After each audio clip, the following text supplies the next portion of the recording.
दोस्तों, मैं हूं एको और स्वागत है आपका एको दीदी में। और आज के वीडियो में मैं बात करूंगा फोटोसिंथेसिस प्रोसेस के बारे में कि फोटोसिंथेसिस प्रोसेस क्या होता है और कैसे प्लांट्स जो हैं वो फोटोसिंथेसिस प्रोसेस करके अपना खाना बनाती है, और फोटोसिंथेसिस प्रोसेस होता कैसे है और क्यों प्लांट ने ऐसे अडेप्टेशन किया अपने अंदर कि वो फोटोसिंथेसिस करते हैं। तो देखिए, जब प्लांट्स इवॉल्व कर रहे थे आज से 10,000 20,000 मिलियन साल पहले, जब अर्थ का फॉर्मेशन हुआ, और आप जानते हैं कि दो इकोसिस्टम इवॉल्व हुआ, एक प्लांट इकोसिस्टम, एक एनिमल इकोसिस्टम। और जो प्लांट इकोसिस्टम है वो कार्बन डाइऑक्साइड लेता है और इन्वायरमेंट में ऑक्सीजन छोड़ता है, और वो जो ऑक्सीजन है वो एनिमल्स लेते हैं, और वो एनिमल्स जो हैं वो ऑक्सीजन लेके कार्बन डाइऑक्साइड इन्वायरमेंट में छोड़ते हैं।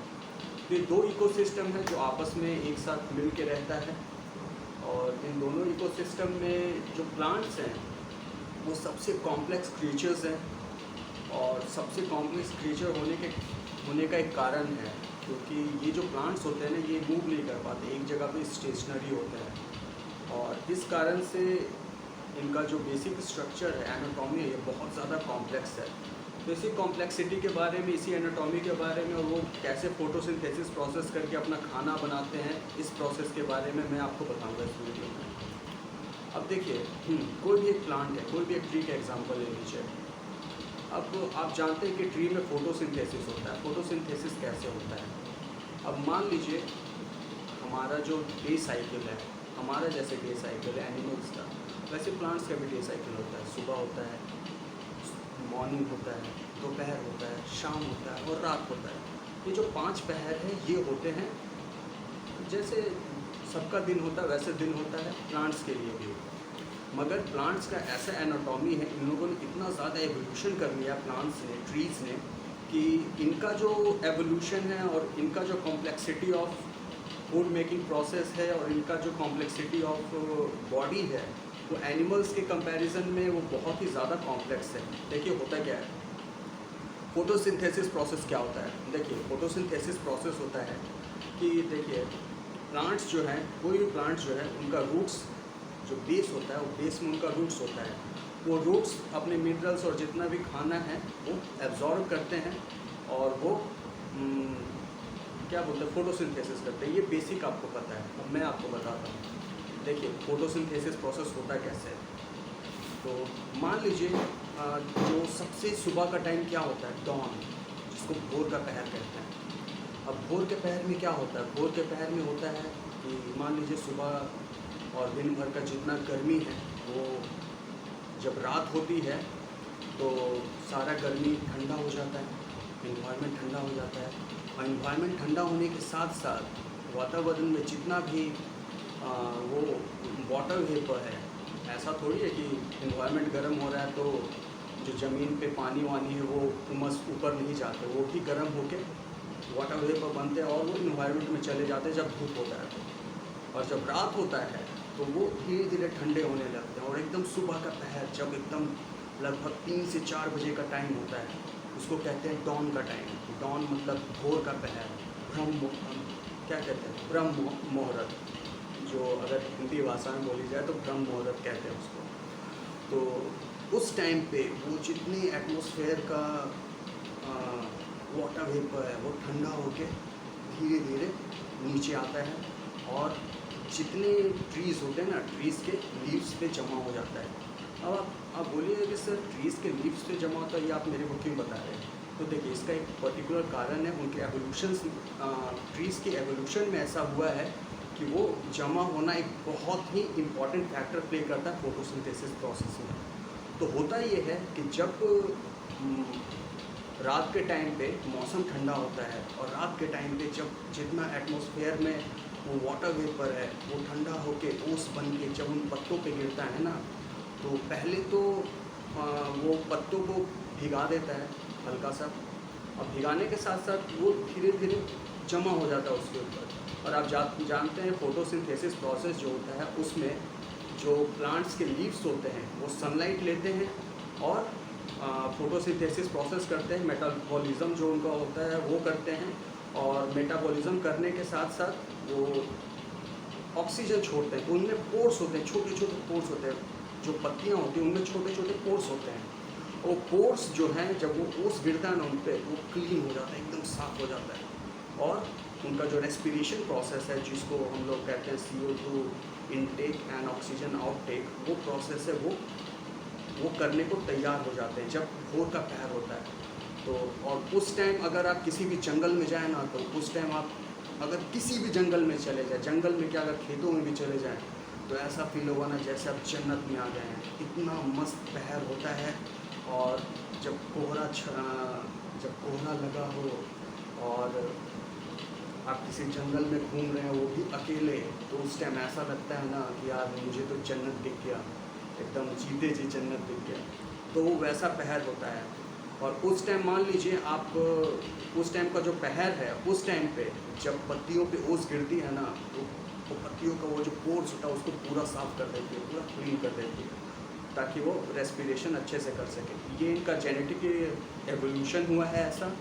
क्योंकि देखिए, इन्वायरमेंट के साथ अगर आप अडेप्ट नहीं करिएगा, इन्वायरमेंट के साथ अगर आप इवॉल्व नहीं कीजिएगा, तो अगर आप इन्वायरमेंट के साथ ग्रो नहीं कीजिएगा, तो आप सर्वाइव नहीं कर सकते। तो ट्रीज़ ने भी यही किया, उनका जेनेटिक्स धीरे धीरे धीरे धीरे धीरे ऐसा इवॉल्व किया कि वो एकदम अडेप्ट कर गए इन्वायरमेंट के साथ, एटमॉस्फेयर के साथ। ठीक है, अब देखिए वो पोर्स तो क्लीन हो गए। अब पोर्स क्लीन होने के बाद क्या होता है, धीरे धीरे सनलाइट आता है।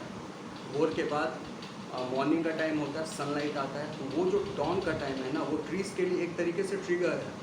ट्रिगर बोला जाए तो ट्रिगर नहीं, मतलब एक टाइम है कि अब चलो उठ जाया जाए, एक जगह तरीके से जाग जाया जाए और अब फोटोसिंथेसिस प्रोसेस करने को मतलब स्टार्ट हो जाया जाए, स्टार्ट किया जाए। क्योंकि मान लीजिए अगर आपका एक बलून है, उसमें से अगर आप हवा निकालिएगा तो क्या होगा, एक तरीके से हवा निकलने का प्रोसेस स्टार्ट होगा, है कि नहीं। अब देखिए फोटोसिंथेसिस प्रोसेस कैसे स्टार्ट होता है। अब मान लीजिए मॉर्निंग का टाइम हुआ, मॉर्निंग का टाइम हुआ, वो लोग तैयार है फोटोसिंथेसिस प्रोसेस करने को, धूप उस पर गिरा। अब कैसे प्रोसेस स्टार्ट होता है, अब देखिए जो ट्रीज़ है ना, वो कैपिलरी एक्शन पे काम करता है। कोई भी ट्री उठा के ले लीजिए, वो कैपिलरी एक्शन पे काम करता है। उनका जो रूट्स होते हैं वो ग्राउंडेड होते हैं ज़मीन में, और उनमें से वो पानी खींचता है और पत्तों तक जाता है, उनके तनों तक जाता है, और वो मेटाबॉलिज्म करते हैं, क्या बोलते हैं, जो फोटोसिंथेसिस प्रोसेस करते हैं। उन पत्तों में एटमॉस्फेयर से कार्बन डाइऑक्साइड लेते हैं, ज़मीन से मिनरल्स लेते हैं, और वो जो सनलाइट पड़ता है उस हीट से उसमें केमिकल रिएक्शंस होता है, और केमिकल रिएक्शन होने के कारण वो जो मिनरल्स और CO2 लिए है उसमें ब्रेकडाउन होता है, और ब्रेकडाउन होने के कारण शुगर फॉर्म करता है। और जो शुगर फॉर्म करता है वही उसी कैपिलरी एक्शन के थ्रू उनके बाक्स में चला जाता है। जो उनको वो जो तना है वो देखिएगा बाक्स और ब्रांचेस वो बन जाता है वो। और जो ब्रेकडाउन होता है उसमें से जो एयर निकलता है, वो ऐसा नहीं कि केवल ऑक्सीजन ही निकलता है, जो प्रोसेस होता है उसमें बाकी नाइट्रोजन वगैरह भी निकलता है, मगर मोस्ट ऑफ द जो एक्सक्रीट होता है, एक्सक्रीटेड पार्ट होता है, वो ऑक्सीजन निकलता है उसमें से। तो होता क्या है कि मैंने आपको जैसे बताया, ज़मीन से वाटर और मिनरल्स वो एब्जॉर्ब करते हैं और वो पत्तों तक जाता है। पत्तों तक कैसे जाता है, अब देखिए कैपिलरी एक्शन अगर आपने पढ़ा होगा, तो ये बेसिक थर्मोडायनेमिक्स है। कैपिलरी एक्शन अगर आपने पढ़ा होगा, तो अगर आप कैपिलरी एक्शन में मान लीजिए एक साइफन प्रक्रिया होती है। अगर मान लीजिए आपके पास एक बाल्टी है, उसमें एक पाइप डालिए और ऐसे खींच दीजिए और ऐसे डाल दीजिए, देखिएगा सर्कल स्टार्ट हो जाता है, पानी अपने आप नीचे गिरते रहता है। तो ये एक तरीके का कैपिलरी एक्शन है, ठीक है। अब मान लीजिए वो पत्तियां हैं, उनका जैसे मैंने बताया वो पोर्स क्लीन किए और उनके ऊपर सनलाइट पड़ा। अब जब वो पत्तियां हीट होती है ना, तो उनमें से वाटर वेपर निकलना चालू होता है। जब मेटाबॉलिज्म होता है, उनका फोटोसिंथेसिस प्रोसेस स्टार्ट होता है, तो वाटर वेपर निकलना चालू होता है। जब वो वाटर वेपर निकलना चालू होता है, तो उसको फिल आउट करने के लिए ज़मीन से और वो पानी खींचते हैं, फिर वो पत्तियों में ज़्यादा, फिर इवापोरेट होता है, फिर ऐसे करके एक साइकिल स्टार्ट होता है। और इस सर्कल को फोटोसिंथेसिस प्रोसेस करते हैं, खाना बनाने के प्रोसेस को, ठीक है। अब देखिए, अब वो तो खाना बना रहे दिन भर। अब मान लीजिए धूप का टाइम हो, बहुत ज़्यादा गर्मी आ रही है, दोपहर का टाइम हो गया। अब दोपहर के टाइम पे किसी भी चीज़ को, कोई भी लिविंग ऑर्गेनिज्म को ज़्यादा हीट नहीं चाहिए। अब हम ही लोग अभी धूप में बाहर जाएंगे तो अनईजी सा फील होगा कि नहीं होगा। तो मान लीजिए वो लोग धूप में ज़्यादा जाना नहीं चाहते हैं, कोई भी इंसान ज़्यादा धूप में रहना नहीं चाहता है, अनईजी फील होता है। मगर प्लांट को 100% मतलब रेडिएशन में ही रहना है। उनका ऐसा एवोल्यूशन हुआ है कि वो ग्राउंडेड है, उनको पूरा सनलाइट उनको झेलना है। तब कैसे झेलें? तो देखिए, कोई भी रेडिएशन का जो सबसे हार्मफुल इफेक्ट होता है ना, वो यूवी रेडिएशन है। यूवी रेडिएशन क्यों है, उसके लिए मैं अलग वीडियो बना दूंगा। यूवी रेडिएशन है। अब यूवी रेडिएशन जो है ना, वो क्या करता है कि थोड़ा सा वो अपर लेयर को थोड़ा सा इफेक्ट करता है, upper layer of the leaves को इफेक्ट करता है। तो उससे बचने के लिए उन्होंने क्या किया, अपना एवोल्यूशन ऐसे किया कि वो जो अपर लेयर ऑफ लीव्स है उनके, और देखिए अब जितने पोर्स होते हैं ना वो अपर लेयर में होते हैं, लोअर लेयर्स में नहीं होता है। ज़्यादातर अपर लेयर में ही होंगे क्योंकि उनको ज़्यादा हीट मिले और ज़्यादा इवॉपरेट हो। तो अपर लेयर में उसके अपर लेयर में और लोअर लेयर में उन्होंने ऐसा एवोल्यूशन किया कि वो ग्रीन कलर का हो। अब मान लीजिए वो ग्रीन कलर का हो तो ऐसा थोड़ी है कि ग्रीन एब्जॉर्ब करेगा, वो ग्रीन रिफ्लेक्ट करेगा। अब आप जानते ही हो कि जो गामा रेडिएशन होता है, अल्फ़ा बीटा और गामा, ठीक है, जो गामा रेडिएशन होता है वो सबसे डेंसेस्ट रेडिएशन है और सबसे हार्मफुल रेडिएशन है गामा रेडिएशन। तो वो एक तरीके से गामा रिफ्लेक्ट करता है। गामा डायरेक्ट लेंगे तो वो तो हार्म करेगा नहीं, तो वो तो रिफ्लेक्ट कर ही दे रहा, और साथ में गामा वो रिफ्लेक्ट कर रहा, समझ रहे, गामा रिफ्लेक्ट भी कर रहा, ग्रीन रिफ्लेक्ट भी कर रहा। जब वो ग्रीन रिफ्लेक्ट कर रहा तो जो यूवी लाइट्स आ रहे हैं उसको वो न्यूट्रलाइज कर दे रहा है ऐसे करके। मान लीजिए कोई चीज़ आपस में टकरा रही है और ये ज़्यादा पावरफुल है तो उसको धकेल देगा, मतलब ख़त्म कर देगा। तो यही होता है, मतलब उसको न्यूट्रलाइज कर देता है। इस कारण से जो पत्तियाँ होती हैं ज़्यादातर ग्रीन कलर की होती हैं वो ट्रीज़ के। अब दोपहर का टाइम तो गया, अब आया शाम का टाइम। अब जानते हैं कि शाम का टाइम जो होता है एनवायरनमेंट में बहुत ज़्यादा डस्ट होता है। अब ये डस्ट क्यों होता है? अब देखिए, मैंने बताया कि मान लीजिए ट्री का फॉरेस्ट है बहुत बड़ा, उनमें ऑक्सीजन निकल रहा है, ऐसे हीट हो रहा है, वो ऑक्सीजन निकल रहा है, वो क्या करेगा? ऑक्सीजन तो इन्वायरमेंट में निकल रहा है, वो गर्म हो रहा है, CO2 भी हो रहा है, वो तो इन्वायरमेंट में राइज करेगा ना। तो एक तरीके से नीचे जो ज़मीन वाले हिस्से हैं जहाँ पे आप जानते हो ऑक्सीजन भारी होता है, ठीक है, और बाकी जो एयर होता है उसके कंपैरिजन में वो थोड़ा सा हल्का होता है। अब वो तो ऑक्सीजन ऐसे नीचे गिरेगा, नीचे ठंडा है तो वो नीचे जाएगा, ठीक है, और नीचे जाके ऐसे नीचे का वातावरण ठंडा करेगा, और उसके कारण से एक ऊपर वैक्यूम पैदा होता है, और वैक्यूम पैदा होने के कारण एक सर्कल ऐसे बनता है फॉरेस्ट में, ठंडा और ऊपर के गर्म हवाओं का। और जब ये सर्कल ऐसे फॉर्म करता है तो एयर फ्लो जनरेट होता है, मतलब जो आप देखते होंगे हवाएं बहती हैं वो एयर फ्लो जनरेट होता है, समझे?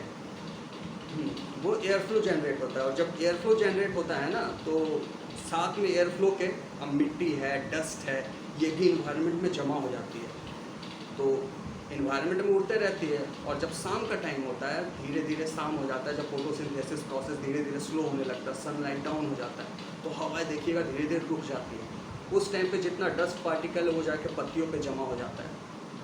अब पत्तियों पे जमा हो गया तो अब ट्रीज़ को पता है कि अब इस टाइम पे फोटोसिंथेसिस प्रोसेस बंद कर देना, वैसे भी सनलाइट ख़त्म हो गया और पत्तियों पे जमा हो गया, तो अब क्या होगा? देखिए, पत्तियों पे जमा हुआ तो अब जितना भी बाकी तो डस्ट पार्टिकल उसके अंदर जा नहीं रहा, एक तरीके से जमा हो गया, और जमा हो गया और फोटोसिंथेसिस प्रोसेस भी बंद हो गया। और ऐसा नहीं कि फोटोसिंथेसिस प्रोसेस बंद हो जाता है, ट्री पूरा रेस्पिरेशन कर देते, एक तरीके से वो जमा हो जाता है, वो डस्ट है, वो उससे कुछ होता नहीं है, ये नहीं कि फोटोसिंथेसिस प्रोसेस बंद हो जाता है, समझे? तो वो एक तरीके से जमा हो गया। अब रात का टाइम आता है, तो रात का टाइम में तो आपको वैसे भी पता है कि फोटोसिंथेसिस हो नहीं सकता, वो गर्म हो नहीं सकते, तो एक तरीके से हीटिंग एजेंट की तरह काम करता है कि थोड़ी देर तक इसको हीट मिलते रहे, समझ रहे हैं ना? फोर्स बंद हो गया तो थोड़ी देर तक वो हीट मिलते रहे, वो हीट निकले नहीं, क्योंकि अगर हम लोग के तो थोड़ा बॉडी जो गर्म रहता है, समझ रहे हैं ना, पूरा ठंडा हो जाएंगे तो थोड़ा अजीब सा लगेगा, है कि नहीं? तो वो थोड़ा देर उसको गर्म रखता है। फिर जब रात का टाइम होता है, पूरा इन्वायरमेंट ठंडा हो जाता है, और जब भोर का टाइम फिर से आता है, तब फिर से ओस गिरती है, फिर से वो पोर्स क्लीन होते हैं, और फिर से वो तैयार हो जाते हैं फोटोसिंथेसिस प्रोसेस करने के लिए, और खाना, अपना जो ट्रीज़ का प्रोसेस है खाना बनाने का। तो यही जो प्रोसेस है इसी को कहते हैं फोटोसिंथेसिस, और इसी प्रोसेस के थ्रू जो जितने भी ट्रीज़ हैं वो खाना बनाते हैं। और मैं क्या बोलूँ, और अगर आपको कोई सवाल है, कोई चाहते हैं कि कोई वीडियो मैं बना दूं आप लोगों के लिए, तो आप मेरे को कमेंट करके बता सकते हो। और अगर आपको ये वीडियो पसंद आए, आज की वीडियो में बस इतना ही, बस बताना था आप लोगों को कि फोटोसिंथेसिस प्रोसेस होता क्या है। और अगर आपको ये वीडियो पसंद है तो प्लीज़ वीडियो को लाइक ज़रूर कर देना। और मेरा एक इंस्टाग्राम और ट्विटर चैनल भी है, आप जाके वो चेकआउट कर सकते हैं। उसका लिंक मैं ऊपर दे दूँगा अगर आप डेस्कटॉप पे हैं, और नीचे दे दूँगा अगर आप डिस्क्रिप्शन बॉक्स में अगर आप मोबाइल फ़ोन पे हैं। और हाँ, अगर आप मेरे चैनल पे नए हैं तो प्लीज़ सब्सक्राइब करके ज़रूर जाइएगा, ठीक है। तो चलिए आज के वीडियो में बस इतना ही। Thank you.